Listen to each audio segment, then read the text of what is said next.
J'ai un petit quelque chose est une présentation de l'Association québécoise du syndrome de la Tourette. Les invités de ce balado partagent leur propre expérience, opinions, recherches ou pratiques et ne parlent en aucun cas au nom de la QST. La QST s'efforce de vous présenter une multitude d'approches, d'opinions et de parcours afin de dresser un portrait global du SGT en vous invitant à faire preuve de sens critique. Bon balado!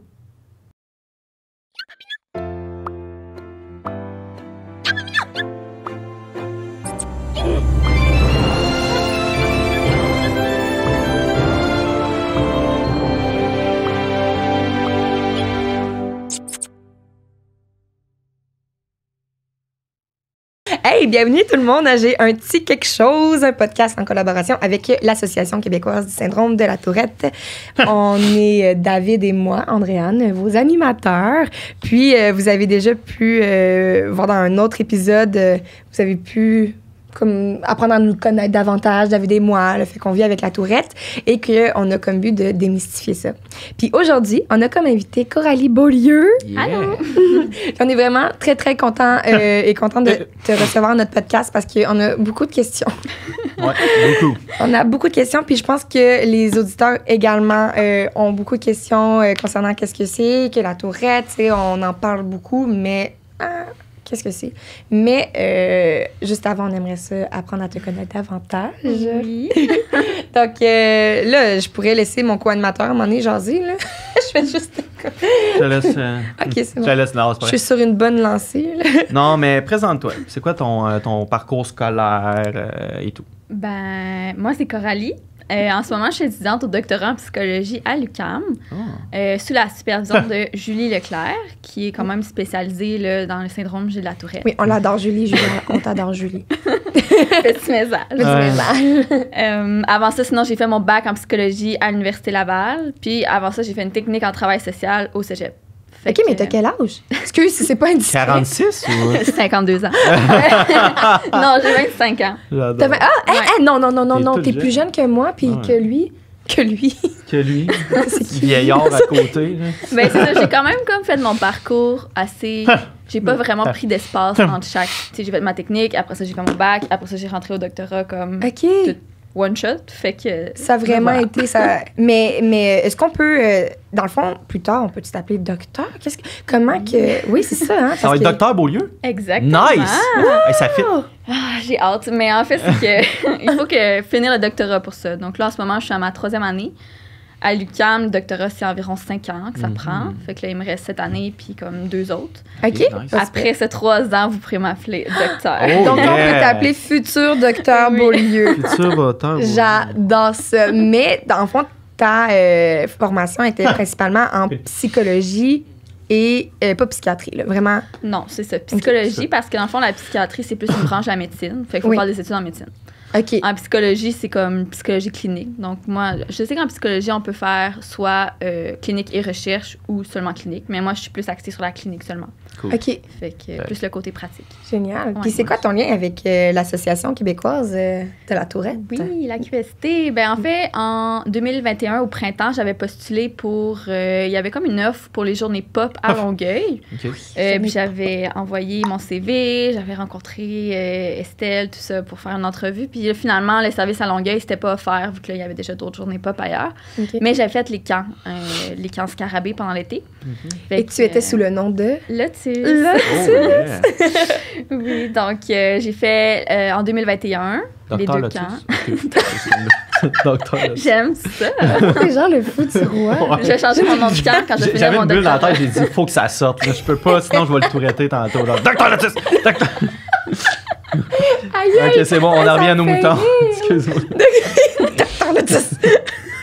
Alors, à vous, Docteur Lotus. Oui, qu'est-ce que je disais déjà? On était rendu à Lotus. Non, on était rendu plus loin que ça. Ah oui, le camp. Le camp. Mon Dieu, c'est toi qui vas nous ramener parce que, comme animateur. Donc, c'est ça. J'ai fait les 2 semaines de camp en 2021, puis je les ai refait cet été en 2022, puis j'ai fait aussi un petit court séjour au mois de juin, puis là, je vais faire celui à la relâche OK. à l'hiver. Fait que ici et là... Donc, les enfants Tourette te connaissent. Oui. Oui, donc là, on va essayer de Il va y faire... avoir des scoops s'ils écoutent le podcast. Là, ils vont savoir mon vrai nom. Ah, mon Ah. Le gros mystère. J'espère qu'ils vont pas t'appeler Docteur Lotus. Ça serait quand même bien. J'aimerais quand même ça. Ah ouais?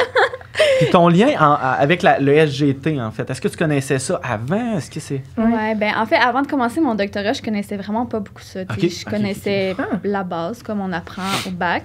Puis quand j'ai postulé à l'UQAM, là, j'ai été comme matchée avec Julie. Puis là, elle, sa spécialité, c'est quand même ça aussi. Fait que j'étais comme, ben c'est intéressant. Puis là, je me suis mis comme à lire plus là-dessus. Puis j'étais comme... Ah, fait que c'est venu à toi? Ouais, quand même, ouais. Ça c'est comme une opportunité de recherche, c'est que je connaissais pas beaucoup. Fait que là, je me suis comme lancée là-dedans. Puis depuis ce temps-là, je trouve ça super intéressant. Nice. Puis là, je suis allée à la QST, j'ai fait mon projet. Mais est-ce qu'après ça, tu as découvert que dans ton entourage, par exemple, il y avait des gens qui avaient la tourette? Ben, j'avoue que je remarque beaucoup maintenant. Ouais. Comme quand je me promène, des fois, je dis à mon chum, genre, cette personne-là, je suis sûre qu'elle avait des tics. Mais comme, j'ai l'œil plus aiguisé pour ça, mais dans mon entourage, il y a personne qui a la tourette. Ouais. Ça aurait pu que, des fois, c'est ça qui fait que... Une motive, genre, On a tellement pas fini notre phrase, mais on s'est compris. Qui motive, ouais. Mais d'ailleurs, c'est le fun parce que, tu sais, c'est ça, on t'a vu à la QST, dans les camps et tout. Puis moi, je te connais principalement parce que tu as un projet qui s'appelle Le Top, avec Le Top. Ouais. Est-ce que tu peux nous en parler davantage? Parce que je sais que... gars, je vais te laisser en parler. Je ne vais pas te dire ce que je sais de ça. Vas-y, dis-moi. Le Top, c'est notre laboratoire de recherche à Julie. Donc, c'est le laboratoire d'études des troubles de l'ordre de la psychopathologie en enfance. Il faut que tu prennes une respiration avant de le dire. Donc, Le Top, pour les intimes, plus court. Puis, dans le fond, c'est dirigé par Julie. On est affilié à l'UQAM, mais aussi à l'Institut universitaire en santé mentale de Montréal.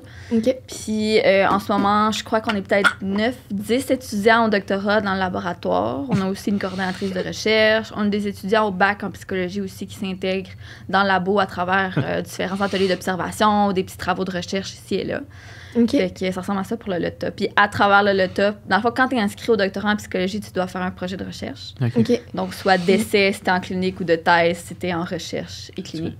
Et toi, tu es? Moi, je fais un essai vu que je suis dans le clinique. Oui. Okay. Puis moi, mon projet, c'est ça que tu disais. Donc, moi, c'est les micro-agressions chez les jeunes adultes qui ont syndrome de la Tourette, donc 16-25 ans. Donc, c'est là que je t'avais contacté. J'avais aussi parlé à David aussi pour essayer de recruter. Donc, je fais un petit message. 16-25 ans qui ont la Tourette, allez participer à mon projet. C'est ça, je me demandais. Excuse. Non, c'est moi qui allais m'excuser. C'est ça, prends ta place, David! Vas-y. T'es sûr? Oui. Non. Fait que dans le fond... non, ça... Vas-y, David. J'attendais juste de faire un gars. Oh là là, c'était quoi ma question? OK, oui, c'est vrai. Ben, t'étais venu au 7 à 9. Oui, c'est ça. Des adultes pour voir si jamais il y avait des gens qui étaient intéressés, qui étaient éligibles aussi, parce que c'est quand même une tranche d'âge qui est assez restreinte. Ouais, Fait qu'il faut essayer d'aller chercher à aller rencontrer le monde. C'est vrai, c'est quoi, 16-25 ans? Ouais. C'est vrai, c'est comme même moi, je peux pas y participer, je suis rendue à 27. Ouais, moi, même si je pouvais, là, je suis à la limite. Là. Ben, c'est ça, tu sais. Fait que c'est les adultes en émergence qu'on appelle. Donc, c'est 16-25. C'est comme un peu. Mais tu as réussi finalement, t'en es rendu avec ce projet-là? Ouais, ben en ce moment, je suis encore en phase de recrutement. OK. Donc là, je suis peut-être à la moitié des participants que j'espère recruter.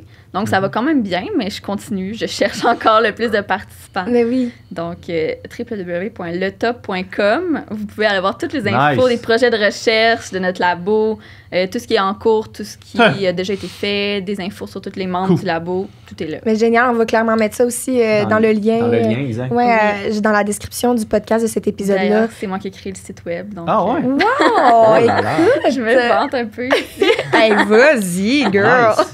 J'adore. Mais génial, fait que si jamais vous voulez vous inscrire, vous avez entre 16 et 25 ans. C'est vraiment intéressant parce que justement, j'aimerais ça qu'on en parle des micro-agressions. Oui. Mais juste avant qu'on en parle, tu sais, on fait un podcast qui démystifie le syndrome de la Tourette. Oui. Mais j'ai vraiment envie que tu nous expliques d'un point de vue d'étudiante post-doctorant. Pas post. Doctorant. Oh mon Dieu, post. Pas encore. Pas encore, mais proche d'être docteur. Qu'est-ce que c'est que le syndrome de Gilles de la Tourette? C'est quoi ses caractéristiques, etc.? Bon, qu'est-ce que c'est le syndrome de la Tourette? Selon le DSM, qui est un peu notre bible en santé mentale, le manuel statistique et diagnostic des troubles mentaux, pour avoir le syndrome de la Tourette, il faut avoir au moins un tic sonore et des tics moteurs pendant plus d'1 an. Puis être âgé de moins de 18 ans quand les tics commencent. OK. En gros, c'est ça les critères principaux pour avoir la Tourette. Donc, c'est pas lié à d'autres choses. C'est vraiment pour avoir la Tourette, il faut avoir des tics. OK. Faut avoir des tics. C'est ça. Puis tu peux pas avoir la Tourette si t'as comme tous les autres troubles associés. Tu sais, on va en parler un peu plus tard, des troubles associés, mais si t'as pas de tics, t'as pas la Tourette. C'est ça. OK. Ouais, T'es pas considéré AGT. Ouais, non, c'est ça. c'est ça. Tu peux être d'autres choses. Mais c'est parce qu'il y a aussi les tics... Ben, complexes, les tics verbaux. Tu sais, Oui, mettons, si tu peux... j'oublie, C'est simple. Ouais, ben c'est ça, j'oublie le terme. Mais dans le fond, il y a différents types de tics. Il y a les tics sonores, puis il y a les tics moteurs.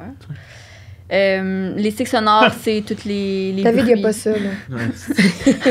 Ouais. non. Je pense que tu connais ça. Donc, tout ce qui est les bruits, là, on dit que c'est des tics simples quand c'est juste des bruits, mais quand ça devient complexe, c'est quand les tics sonores deviennent des mots, des phrases. OK. Donc, Genre de l'écolalie ou... Ouais. Genre. Puis comme- de la coprolalie, par exemple, qui Oui, est là. c'est ça. Ça, la coprolalie, c'est comme avoir des tics sonores vulgaires. C'est ça. Donc, par exemple, des tics de sacré ou d'envoyer chez quelqu'un ou des choses comme ça qui sont vulgaires.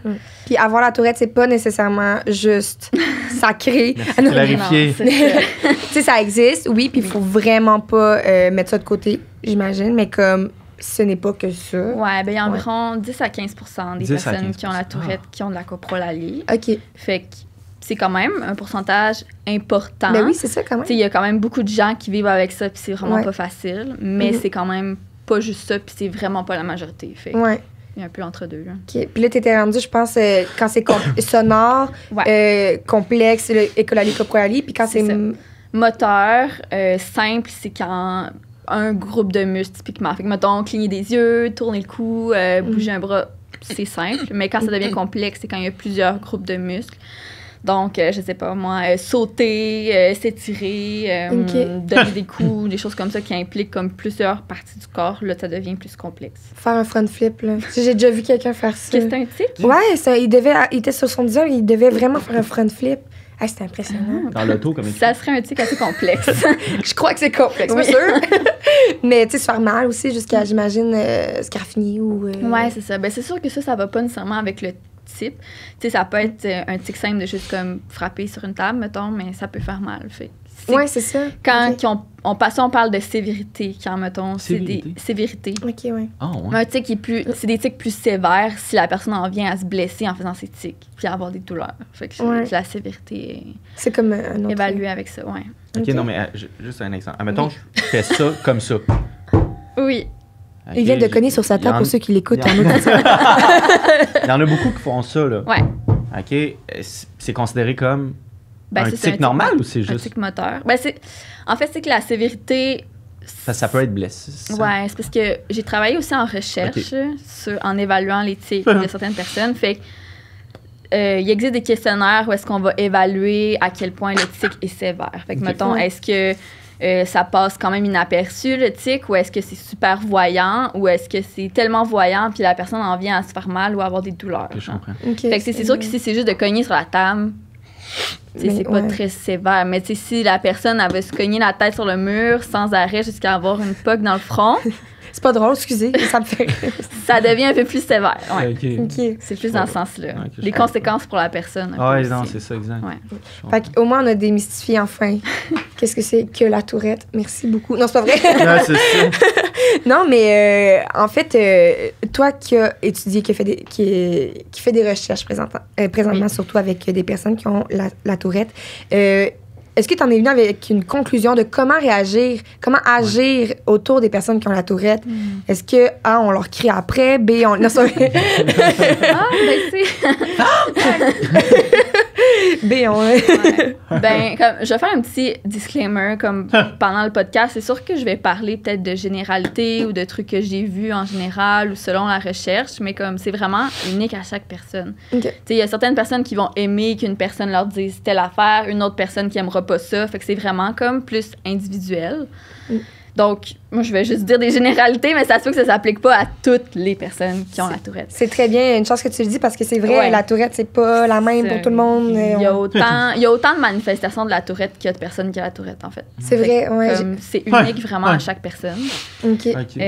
Puis sinon, ben moi, j'ai le goût de dire comment on interagit avec quelqu'un, Ok. ben comme avec n'importe qui d'autre. Ouais, Comme- ouais. Ah, c'est- ben c'est clair. C'est simple, dans le... Tabarnouche. C'est comme une personne à part entière, sans nécessairement mettre l'accent juste sur les tics, parce que souvent, plus on parle des tics, plus on les remarque, plus on fait des commentaires, tu mets un spotlight sur la personne, puis là, ça peut faire un tic que là, on en a encore plus, la personne, elle se sent mal. Puis là, ça fait comme une espèce d'échelle d'escalade. Comme un peu tu fais, là, depuis tantôt avec nous, tu parles, puis comme tu fais fi de nos tics, tout est chill, à continuer à parler. Voilà, prenez exemple. Non, mais c'est vrai, parce que sinon, comme tu dis, je trouve ça intéressant de dire, tu sais, mettons, par exemple, pour un enfant dans une classe qui va avoir beaucoup de tics, si les enfants autour de lui font comme « Hey, t'as fait un tic, hey, t'as fait un tic », je sais pas, mais cette personne-là peut...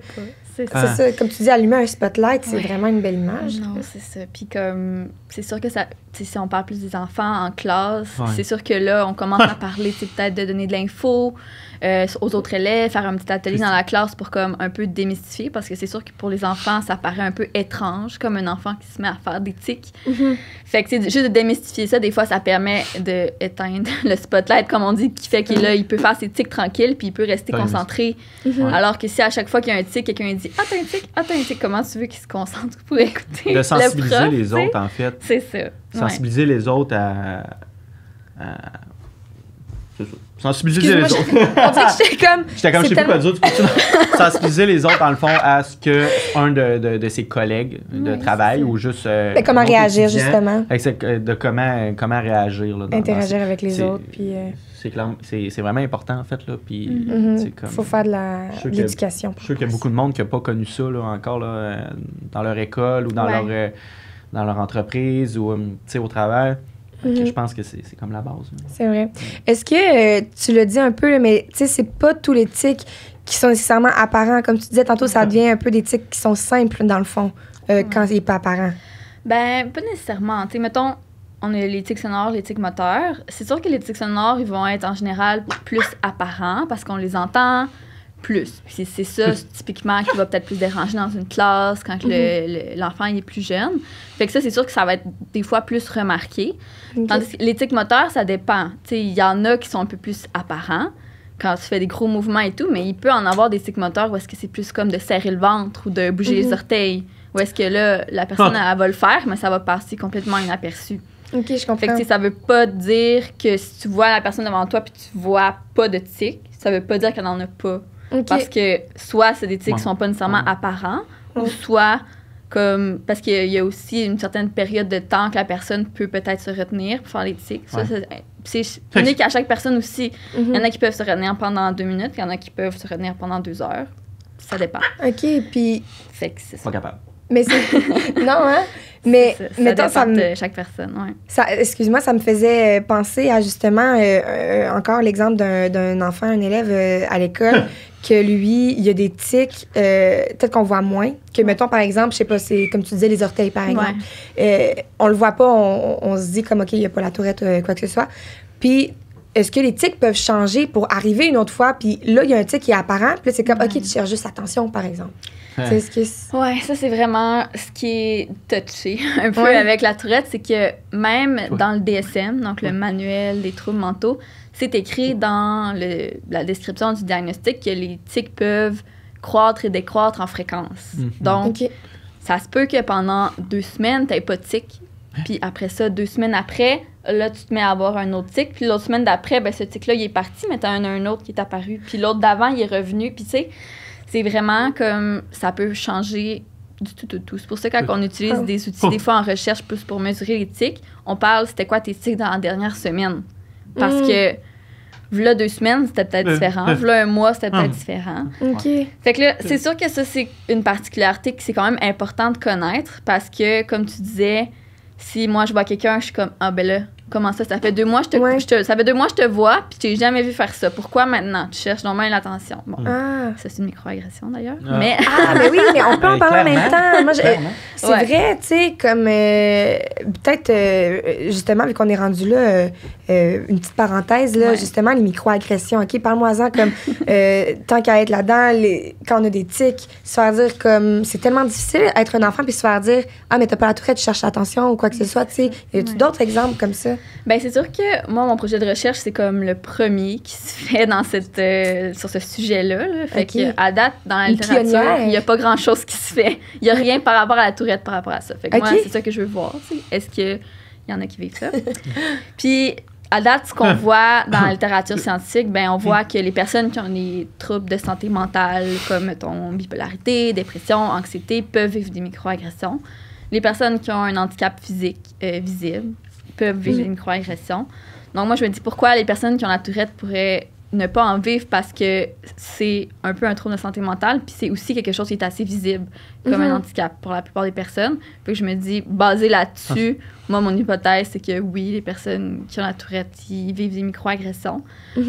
C'est quoi, des microagressions? Oui, vas-y. Exact, on t'écoute. Oui. Ouais, ben c'est comme des petits commentaires du quotidien qui paraissent un peu anodins, mais que à la longue, la personne, elle se fait dire ça à chaque jour, ça devient vraiment lourd. Comme des fois, ça peut être un peu basé comme un compliment, mais c'est comme un compliment bizarre. Un complimarde. Ouais, c'est ça. On peut appeler ça de même. Tu sais, comme je me dis, je pourrais dire ah, Andréane, t'es tellement bonne de faire un podcast, t'es tellement courageuse, comme tu travailles, puis tout avec la Tourette, là, t'es tellement mon modèle de vie. Comme...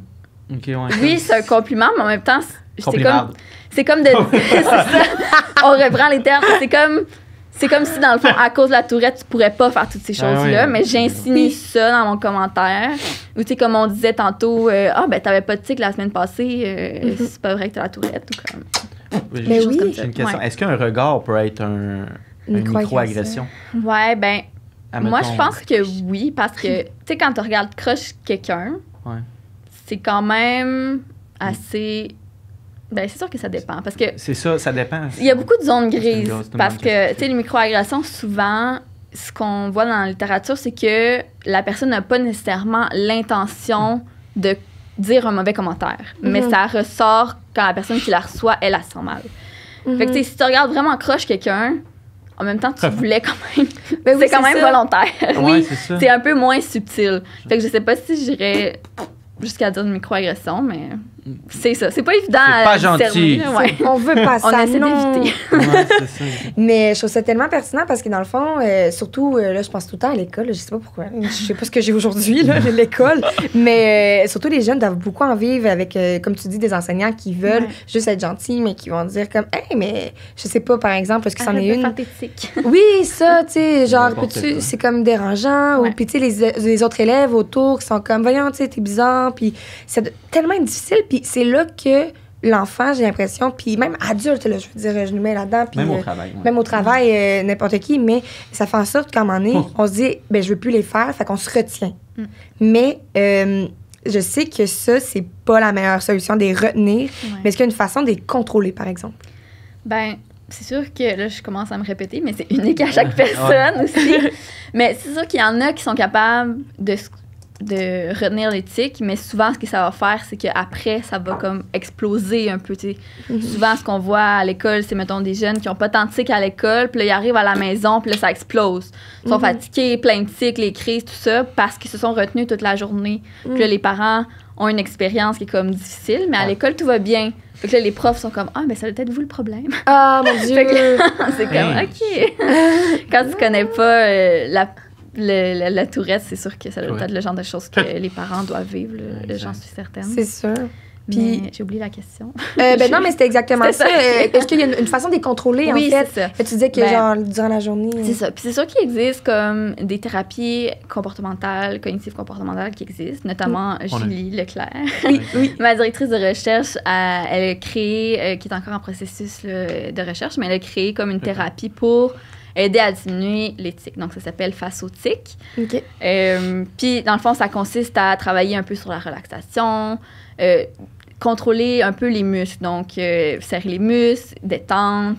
C'est comme un mix de plein de concepts ensemble. Donc, c'est sûr qu'une thérapie, ça peut aider, mais encore une fois, ça dépend de tout le monde. Oui, c'est ça.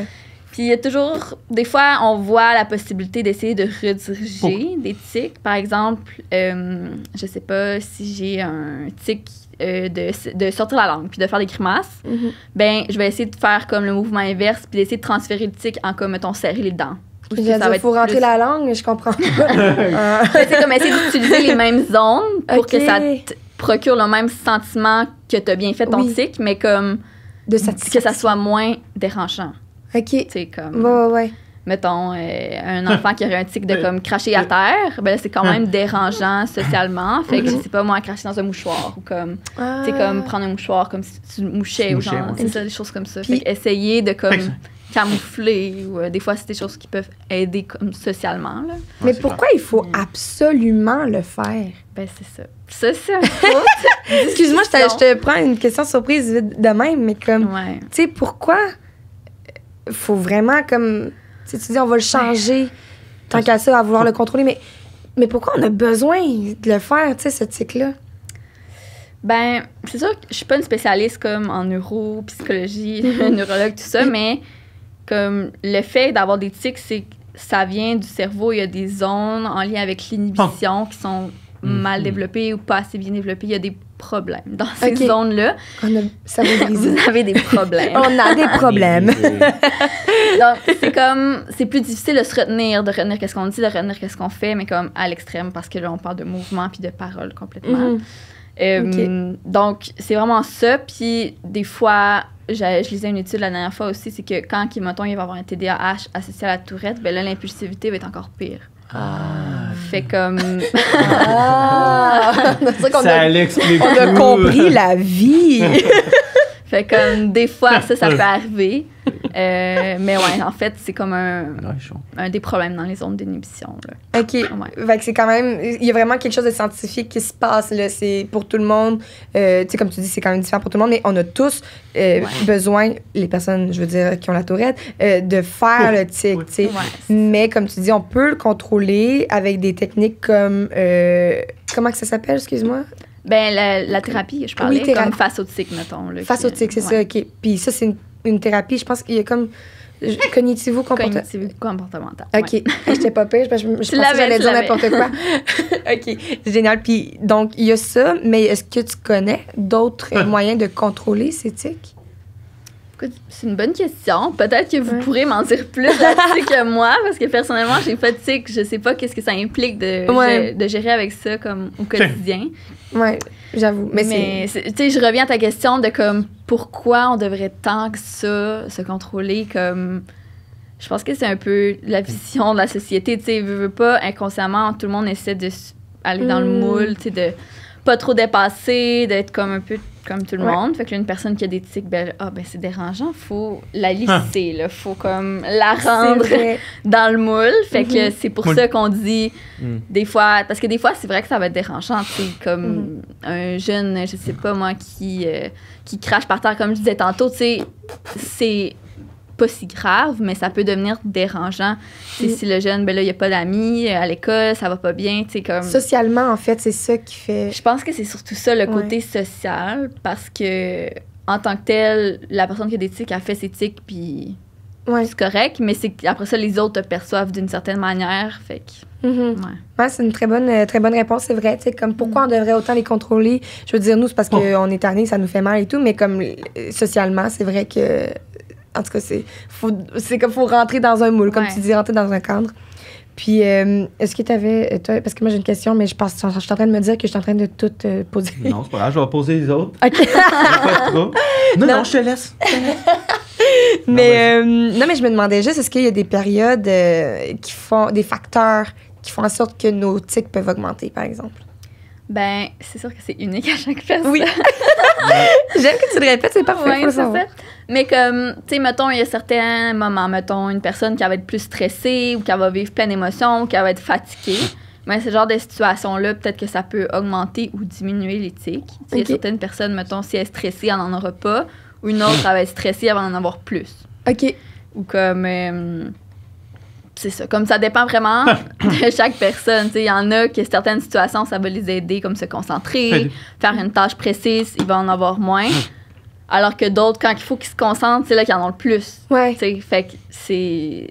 Il y a certaines situations qui peuvent amener une augmentation, une diminution, qui peuvent influencer ça. Mais comme c'est pas vraiment dans un sens comme, si t'es stressé, tu vas avoir plus de tics, c'est sûr. C'est ça, parce que tu peux être aussi... vraiment enjoué, j'imagine, puis avoir plus de tics. Tandis que l'autre à côté est stressé, puis... Attends, mon exemple... En avoir moins, mettons. C'est ça. Ouais. C'est ça. Merci, c'est correct. Il y a que je prends la relève. Merci, David. Non, mais j'aimerais savoir, mettons, parler des troubles associés. Ouais. Est-ce que tu peux nous expliquer, c'est pourquoi qu'il y a des troubles associés? Oui. Donc, les fameux troubles associés. Je le peux, mais je le veux pas. Ouais, c'est ça. Je pourrais, mais... Ben, je sais pas si vous avez déjà entendu comme l'expression les rayons du soleil de la tourette. C'est comme toutes les choses qui viennent avec la tourette, mais qui sont pas la tourette. Comme je disais tantôt, la tourette en tant que telle, c'est juste les tics. Ouais. Mais 90% des jeunes qui ont la tourette ont un autre trouble associé. Donc, 90% des jeunes. Fait qu'il y a vraiment pas beaucoup de jeunes qui ont juste la tourette comme le rond du soleil. Le rond, oui, c'est ça, sans rayon, là. Parce que pour ceux qui connaissent pas ça, on le visualise avec, dans le centre, c'est le syndrome de la tourette, puis les rayons, c'est les troubles associés. C'est quoi les troubles associés les plus fréquents, mettons? Ouais. Ben, elle y arrive. Non, c'est pas vrai, je te niaise. Tu me dis... Laissez une chance. Je suis vraiment... Ah ouais, là, non, c'est pas vrai. C'est parce que David et moi, on commence à être vraiment à l'aise. Ouais, on commence à se connaître. Se niaiser pendant les podcasts. C'est parce que c'était pas vrai. Hein. Oui, je te pardonne. Bon, ben les troubles associés les plus fréquents, c'est le TDAH, le trouble du déficit de l'attention avec ou sans hyperactivité. Il y a aussi le TOC, donc le trouble obsessionnel compulsif, puis les troubles anxieux. C'est pas mal les principaux.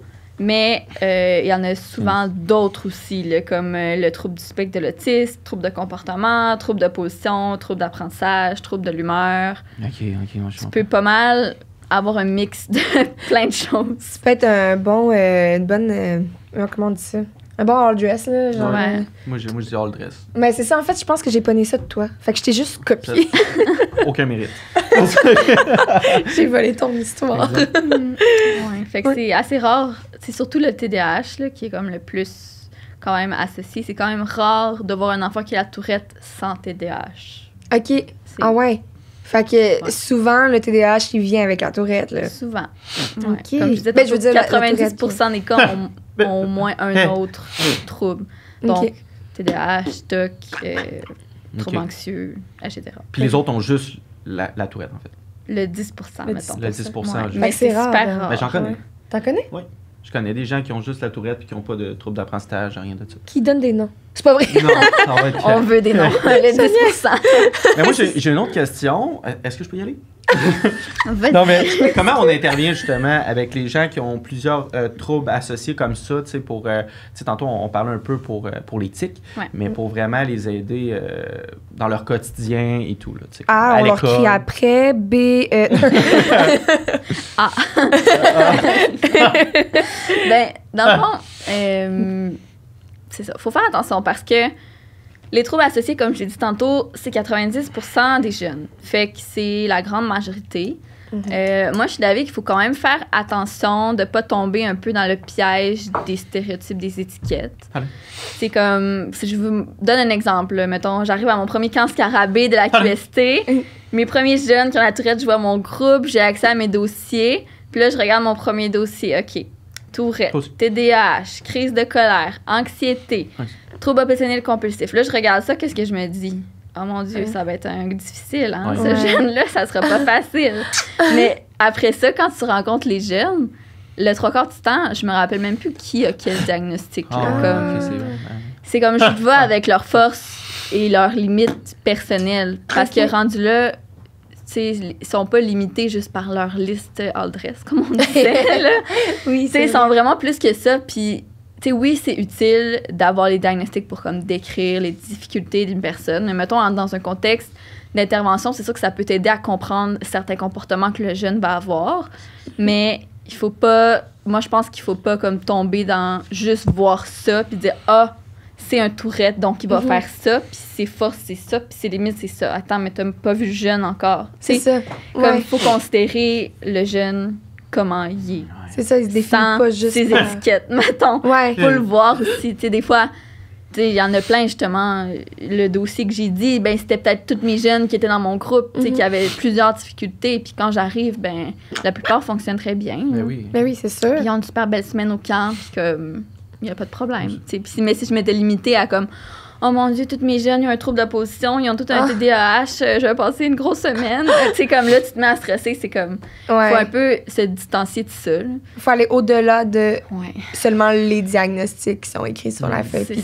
C'est comme chaque personne ne se définit pas seulement par son diagnostic. Puis souvent, ces jeunes-là, ben, ils ont besoin de la même chose que les autres, c'est-à-dire un cadre, des consignes claires, du renforcement positif, parce que souvent, ces jeunes-là, c'est comme les tannants, puis on voit juste leur mauvais coup, puis c'est rare qu'ils se font dire « Ah, bravo, t'as bien fait ça.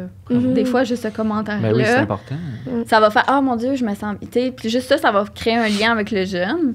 Puis comme en intervention, ce qu'on dit souvent, ben, quand t'as un lien créé avec le jeune, ben, comme la moitié du travail est fait, parce que t'es capable de travailler quelque chose avec lui, puis t'as un lien, puis ça va bien. Tandis que si t'as pas de lien, puis tu fais juste comme le rabaisser à chaque fois qu'il fait quelque chose, ben tu iras pas loin. Ouais, non, c'est ça. Je comprends.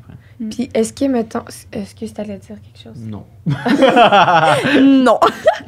Mais, tu sais, parce que on en parle beaucoup des jeunes, là, c'est une question... je sais pas si tu vas pouvoir me répondre, puis c'est pas grave sinon, mais, tu sais, par exemple, quand on est jeune, justement, on a beaucoup d'outils, de personnes qui peuvent nous accompagner et tout, puis justement créer le lien et voir au-delà de seulement les diagnostics.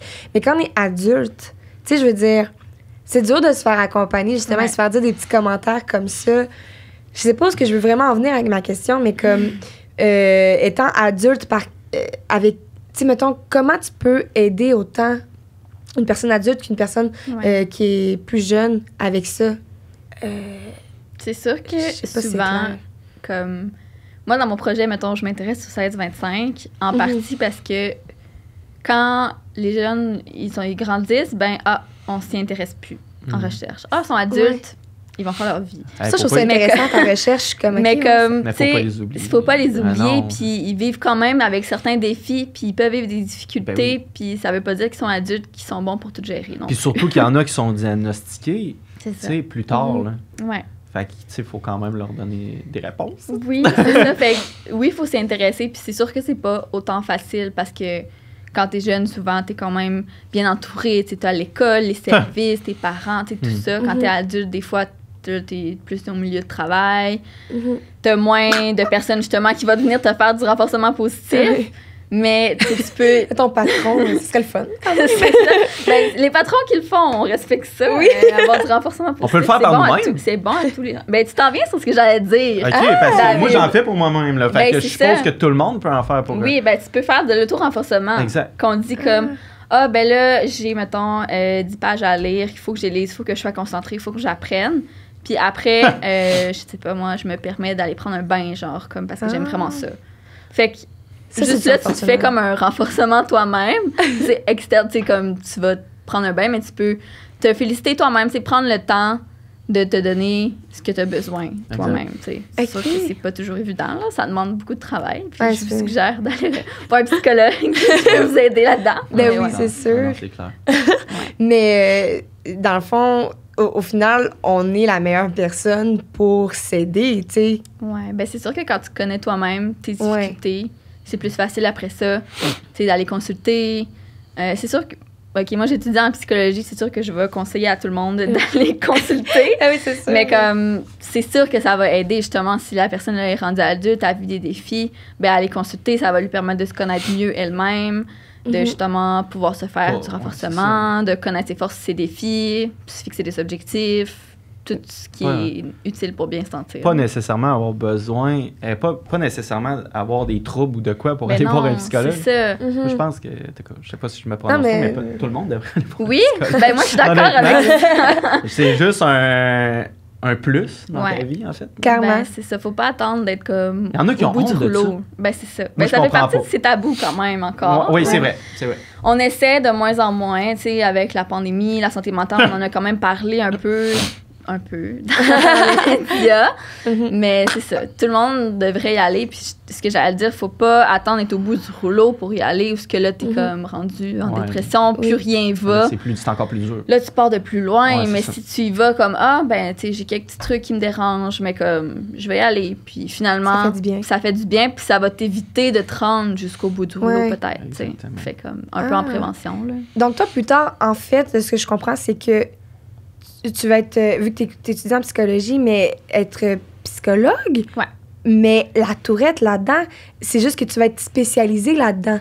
Ouais, ben c'est ça. Dans le fond, en psychologie, on fait un projet de recherche, mais on se forme aussi pour être psychologue. Okay, comme en ce moment, je fais un stage à l'UQAM, mais mon stage n'est pas sur la Tourette. OK. C'est comme sur l'intervention en général, auprès des enfants, ados. Vu que moi, je m'intéresse plus à la clientèle jeunesse. OK. Puis la Tourette, c'est mon projet de recherche. Mais comme veux pas, mettons en travaillant à la QST, dans les camps, en travaillant en recherche sur la Tourette, je deviens, veux pas, quand même spécialisée là-dedans. Fait que c'est sûr que moi, j'aimerais ça plus tard, mettons, travailler en clinique avec les jeunes qui ont la Tourette parce que j'ai comme développé ces connaissances-là, que c'est sûr que ça serait utile. Puis il y en a tellement pas qui travaillent sur ce syndrome-là que c'est sûr qu'il y aurait des besoins, je suis sûre. Qu'est-ce que tu trouves qu'on devrait faire pour que, justement, il y ait plus de gens qui s'intéressent à la Tourette? Ben déjà, votre podcast, j'ai la misère avec ce mot-là. Podcast, c'est bien correct. On peut dire balado. À David. Déjà là, je trouve que c'est vraiment une super bonne idée. C'est quand même un médium qui est de plus en plus utilisé. Là. On en voit qui pousse un peu partout, mais c'est génial. Moi, j'en écoute à tous les jours, des podcasts, puis comme en prenant l'autobus, puis tout. Puis je pense que les gens écoutent ça aussi quand même. Fait que juste d'en parler le plus possible, ça permet de connaître ça. Puis justement, en participant à la recherche. Oui. En participant à la recherche, ben, ça permet de faire avancer les connaissances qu'on a là-dessus. Puis ce qui permet au final d'améliorer les interventions qu'on peut faire. Clairement. Comme en ce moment, ben, il y a mon projet de recherche là, qui est en recrutement, mais il y a aussi le projet de Maude Paillé, une de mes collègues.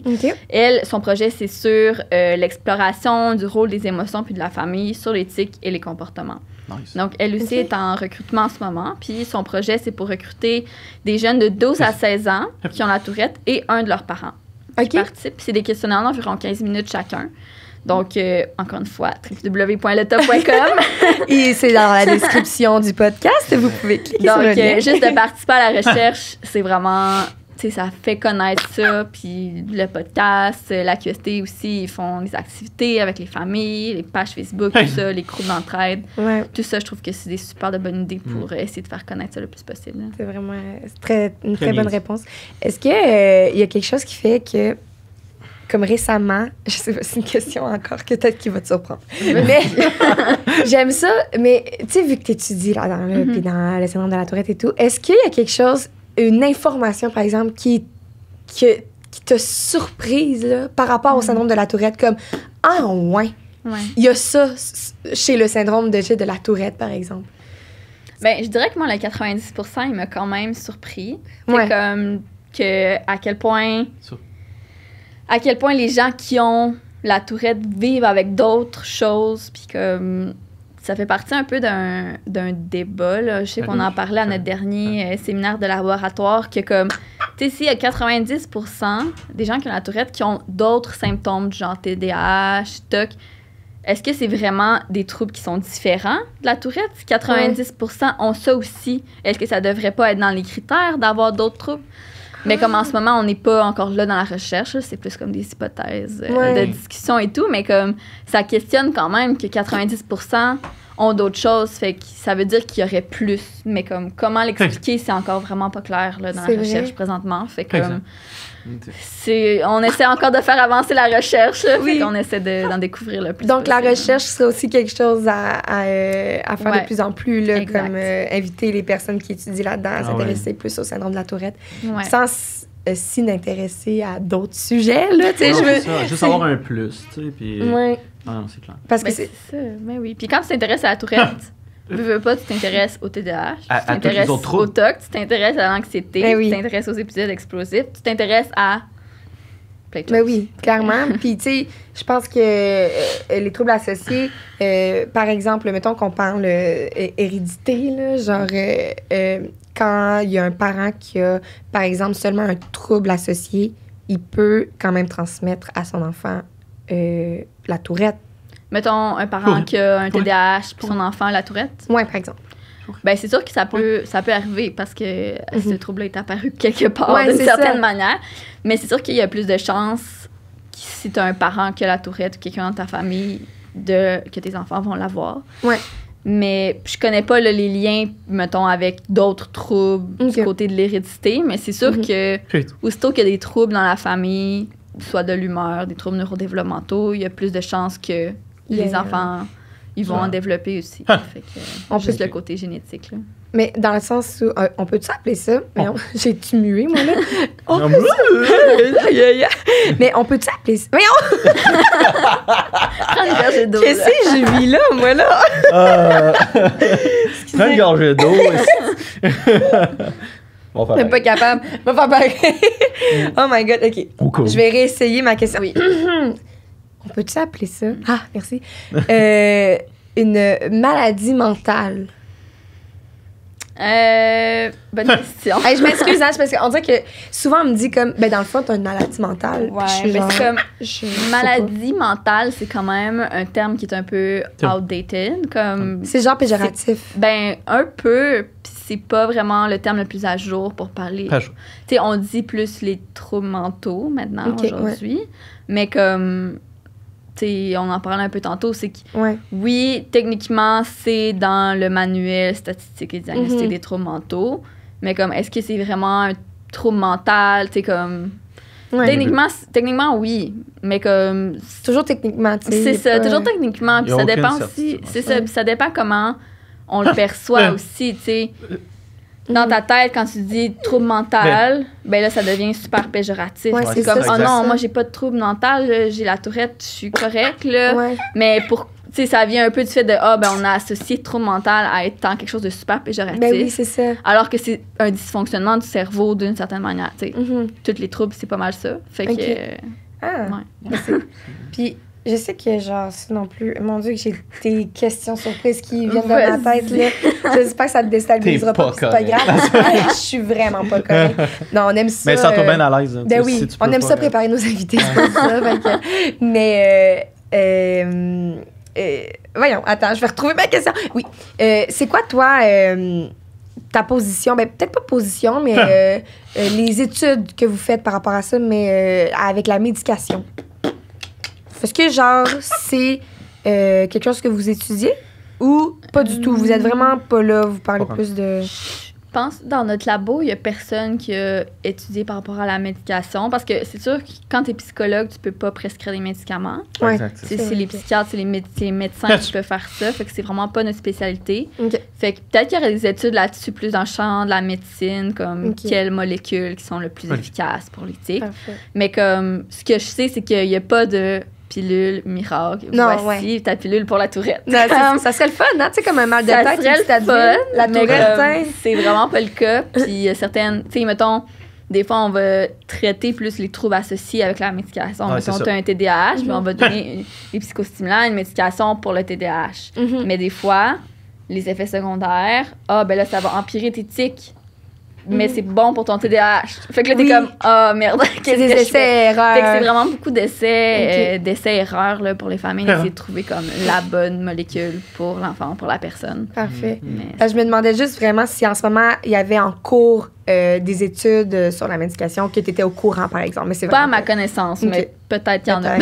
Puis, y a-tu d'autres études en cours en ce moment que tu connais, par exemple? Ben là, je vous ai parlé de celle de Maude, il y a la mienne, puis je sais aussi qu'il y a 2 de mes collègues qui vont bientôt commencer leur étude comme très, très, très éminemment dans les prochaines semaines. OK. Je sais qu'il y a Marc-André, lui, il étudie les relations amoureuses chez les ados qui ont la tourette. Donc, lui, 16-20 ans. C'est tellement intéressant! Ouais. Nice. Donc, 16-20 ans, relations amoureuses. Lui, il regarde comme... Il étudie tout ça. Donc, c'est vraiment, encore une fois, un sujet qui n'a pas été beaucoup étudié. Ben oui. Puis, j'ai aussi ma collègue Lisanne. Elle étudie plus sur le TOC. Puis, c'est en lien avec les événements stressants qu'elle a vécu au cours de la vie en lien avec le TOC. Donc, encore là, c'est super intéressant aussi. Donc, ça ressemble à ça pour notre labo pour l'instant. C'est vraiment pertinent. Pour vrai, on dirait que je suis comme, mais là, les études vont être finies quand? Je veux avoir les réponses. Malheureusement, ça prend quand même beaucoup de temps pour recruter. Il va toujours avoir des nouvelles études aussi. C'est ça. Tu recrutes, mais là, après ça, tu dois faire tes analyses. Puis après ça, tu dois écrire la thèse, écrire l'essai. Après ça, c'est publié, mais il faut que ça soit accepté dans une revue. Donc là, ben voyons donc, c'est ça. C'est un long processus. C'est long processus, ouais. Mais Kim, bravo, je suis genre impressionnée. C'est vraiment intéressant. Futur docteur Lotus. Mais sincèrement, merci beaucoup. Je sais pas si David avait d'autres questions. Non, j'ai pas d'autres questions. On a pas mal fait le tour. Écoute, moi, mais merci beaucoup d'être venu, honnêtement. Là, c'est vraiment génial. Oui, c'est vraiment apprécié. Merci à vous de m'avoir invité. T'es trop fine. Puis pour vrai, si vous avez des questions à la maison, pour Coralie, puis ou pour Julie ou une de tes collègues, en fait, Coralie, qui font des études, vous pouvez toujours nous l'écrire à la QST. Ça va nous faire plaisir d'y répondre. Ou de réinviter. Si on ne sait pas dans un autre podcast, ça serait le fun de te réinviter. Il y a vraiment... c'est toujours fascinant, la Tourette. Je pense qu'il y a autant de questions que de... OK. Sur ces belles paroles... Il y a beaucoup de questions. Non, mais c'était un petit quelque chose. Un petit bug. C'était un petit quelque chose. Mais merci vraiment à Coralie. Merci, David. Merci à toi. Ça fait plaisir. On vous laisse avec notre petite musique composée par Tom Frankson pour le podcast et notre belle image dessinée par Maxime Fortin. Merci. Merci. Salut.